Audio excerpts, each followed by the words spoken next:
നമസ്കാരം, VCV ന്യൂസിലേക്ക് സ്വാഗതം. പ്രധാന വാർത്തകൾ. മലയാളത്തിന്റെ പ്രിയ സാഹിത്യകാരൻ MT വാസുദേവൻ നായർ അന്തരിച്ചു. ബുധനാഴ്ച രാത്രിയോടെ കോഴിക്കോട് സ്വകാര്യ ആശുപത്രിയിലായിരുന്നു അന്ത്യം.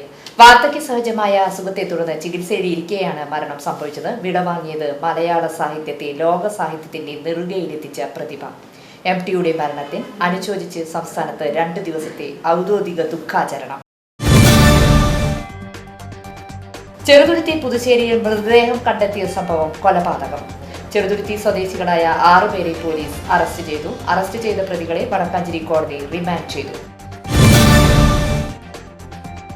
കുടുംബ വഴക്കിനെ തുടർന്ന് ഭർത്താവ് ഭാര്യയെ വെട്ടിപ്പരിക്കേൽപ്പിച്ചു. ചിറ്റണ്ട പുതുശ്ശേരി വീട്ടിൽ 40 വയസ്സുള്ള റീനയ്ക്കാണ് പരിക്കേറ്റത്. ഭർത്താവ് ഒളിവിൽ. എരുമപ്പെട്ടി ഗ്രാമപഞ്ചായത്തിലെ നെല്ലുവായിൽ നിർധന കുടുംബത്തിന് വീടൊരുക്കി യൂത്ത് കോൺഗ്രസ്. കട്ടിളവെപ്പ് കർമ്മം KPCC അംഗം ജോസഫ് ചാലിശ്ശേരി നിർവഹിച്ചു. സ്റ്റീഫൻ മഞ്ഞിലയുടെ ചരമവാർഷിക ദിനം ആചരിച്ച് മുണ്ടത്തിക്കോട് മണ്ഡലം കോൺഗ്രസ് കമ്മിറ്റി. ആര്യമ്പാടം സഹകരണ ഓഡിറ്റോറിയത്തിൽ വെച്ച് നടന്ന അനുസ്മരണ ചടങ്ങ് മുൻ MLA TV ചന്ദ്രമോഹൻ ഉദ്ഘാടനം ചെയ്തു.